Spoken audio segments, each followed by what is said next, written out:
సంసోనా, ఆ గోతిని చీల్చి దేవుడు ఎందుకు నీ దాహాన్ని తీర్చాడు?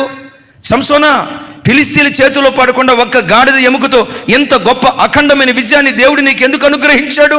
న్యాయాధిపతిగా ఎంత చక్కటి ఉద్యోగం, ఎంత గొప్ప ఆధిక్యత సంసోనికి ఎందుకు ఇచ్చావు అని అంటే, ఎకనైనా మారు మనసు పొందుతాడు, ఎకనైనా మారతాడని దేవుడు ఆశపడి అవకాశాలు ఇచ్చాడు. తమ్ముడు, చెల్లి, నీ జీవితంలో కూడా ఎన్నో సందర్భాల్లో మరణాలు నిన్ను వెంటాడాయి.